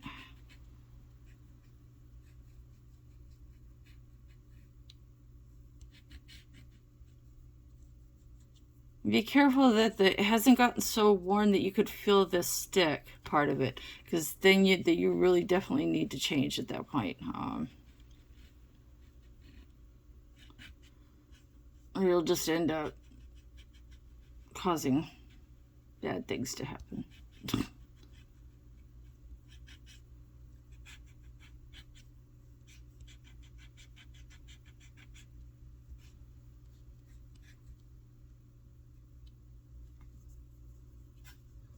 Now, see, I want that. Ooh. See how that came off because I used the resist crayon?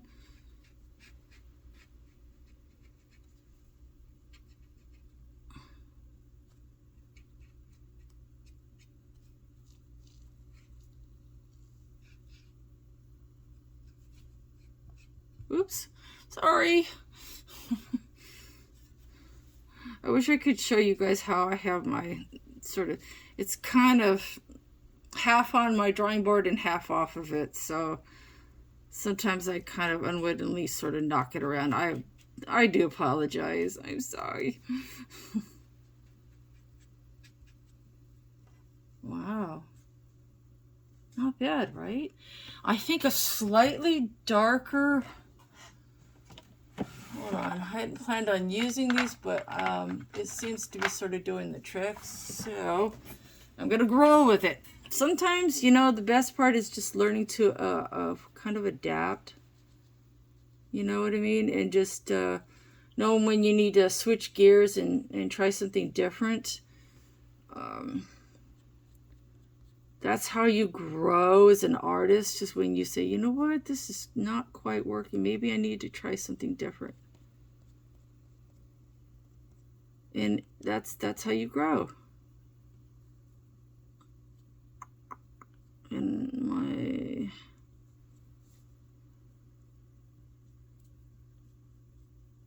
So I'm grabbing a little darker blue here to kind of darken this up just a little to give the clouds a little more shape.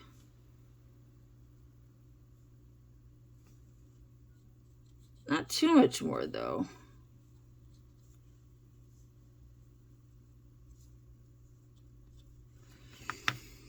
Let's see, where was it? Get that white to come back in a little bit. And if you're still watching, thank you.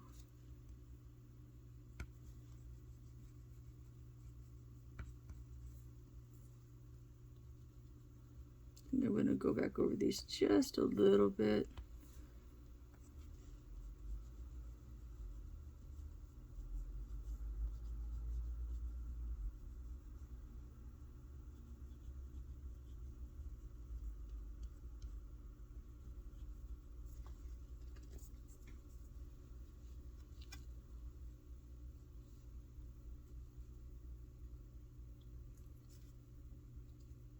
There.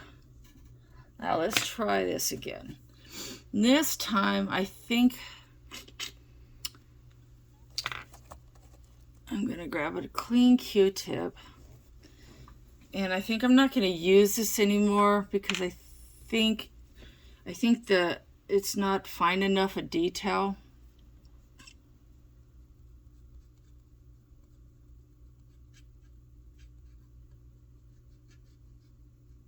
And that's the smallest one they make, so sometimes you just have to improvise.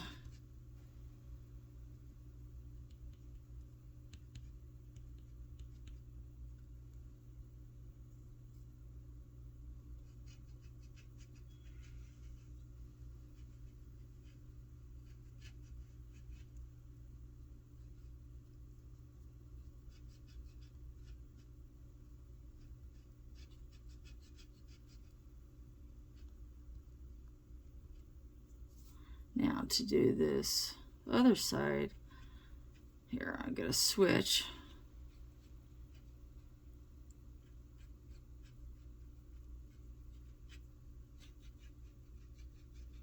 Whoops. Sorry.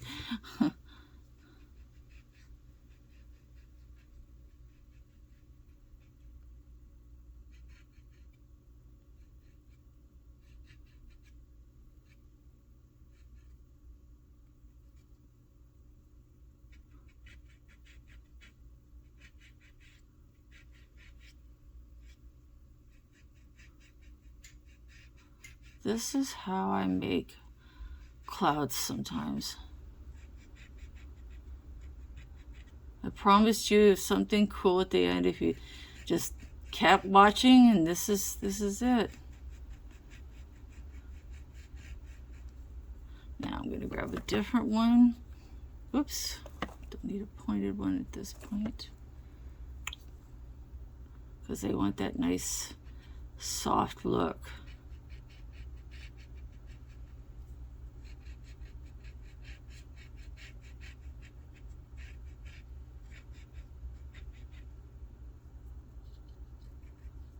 I was initially going to do the clouds, but I think I'm going to get that dark part worked back in.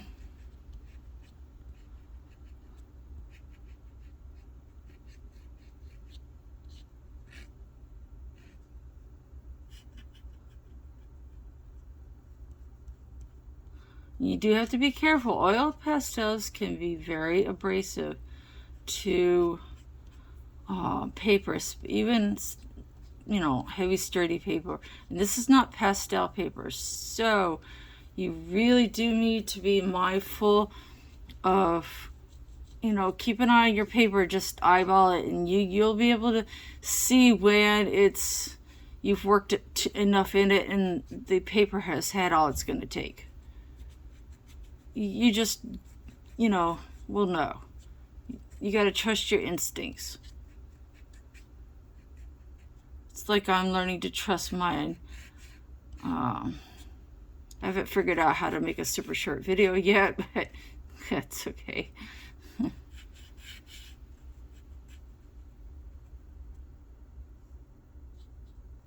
Now I'm going to take, board has reach, and I'm going to take my skinny little Q-tip, and I'm going to work this in, but just a little. I don't want to take too much of it away. Just enough to blend it, but not enough to totally lose that pretty white, bright cloud.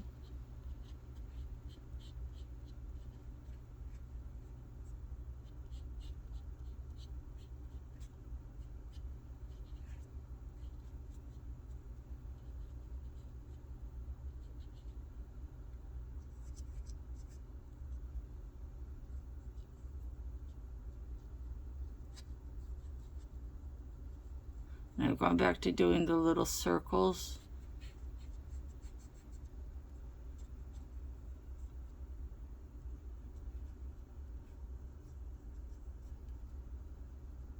Sorry, if I get quiet, I'm just super focused.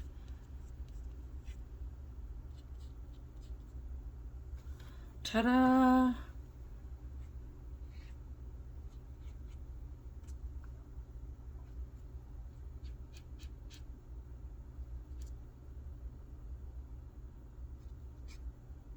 Just making sure everything's kind of blended in.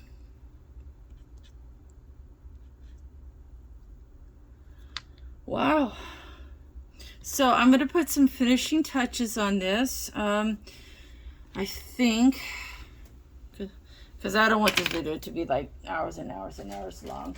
I do need to finish the bottom part. So let's go out. So you guys can see. There we go. And there it is. Ta-da. That is kind of the whole package. If I can get my camera to cooperate, or my phone I should say. That is kind of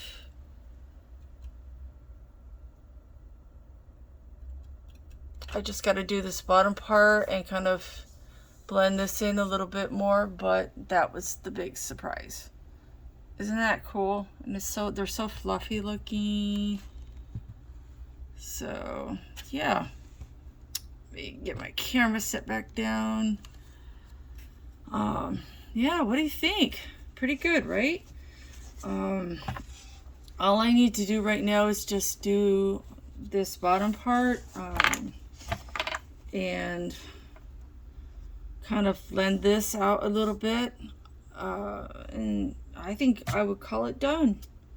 So I will post a finished image, or a finished version of this with the video, and on my Instagram, Sherry Ramirez, capital S, capital R, 2020, and you can see it also there. I also have a Facebook page, Sherry's Creations, that I do post links to my videos, sometimes anyway, and other things, art that I've made. So yeah, thanks for staying tuned, guys. I really appreciate it. I know there's a lot to watch out there, and I appreciate your time. Happy coloring! One last thing I'm going to show you before we go is how I get the tape off. If I haven't shown it before, I'm going to show you now. This is one of the coolest things that I learned now. So you'll pardon the noise. I don't know how to mute my phone. So, but basically you take your little blow dryer or a heat gun, and I turn mine on low. You can turn it on high, but I don't recommend it, especially with this little blow dryer, because even the low is really hot. So you just basically pick a spot. I usually start, let me move this, sorry.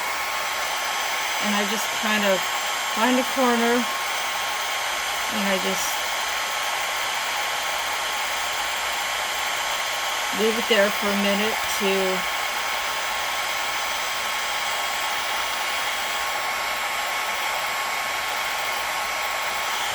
until it loosens.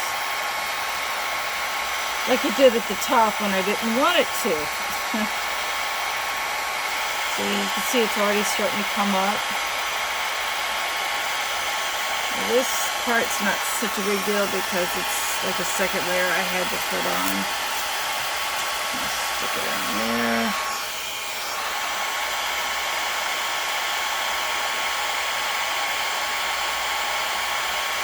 And I didn't do the bottom part. Shoot, I forgot about that, but I'll get that done off camera. This bottom part, I'll do that off camera. I wanted to show you how I do this.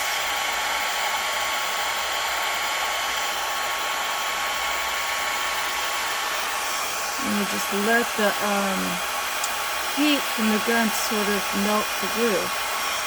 And if you use a low tack glue, that helps even more. Like this painter's tape, as we used to call it. Frog tape is also another good one. Oh, pardon the bruise on my arm. I just had a intravenous IV thing put in yesterday, so I apologize for the arm. The lady pulled it out and kind of made a mess of things, getting it out, and so I have a nice, pretty little mess to deal with. She's sweet, but yeah, I'm not too happy about that. So if you're wondering what that is, I had a procedure done yesterday on my back, and I had an IV put in, so.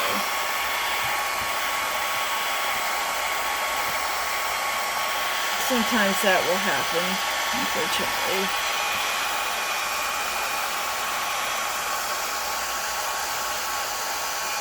And sometimes if you feel too much resistance, just leave it there and you'll feel the resistance melt away. Just be careful you don't cook your picture. That's why I suggest on low. And when you're done, use the cool shot button and run it over the picture to sort of cool everything down.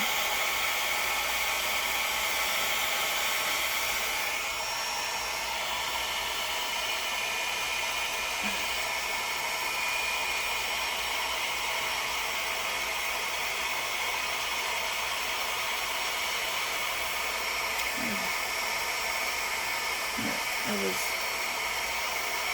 sort of irritated. I was like, yep.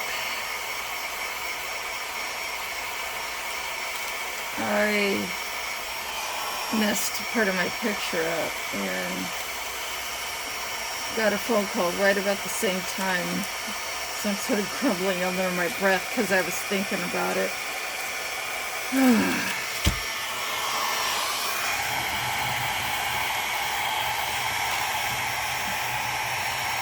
And that's basically how you do it.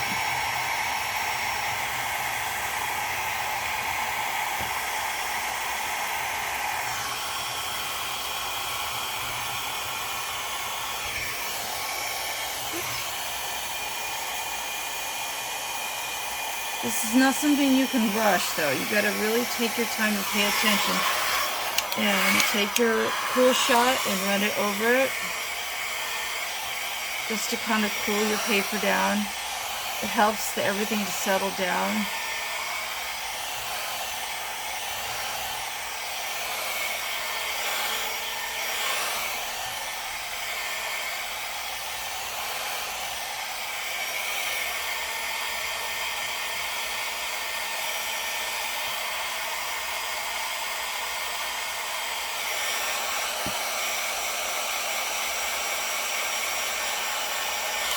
There we go.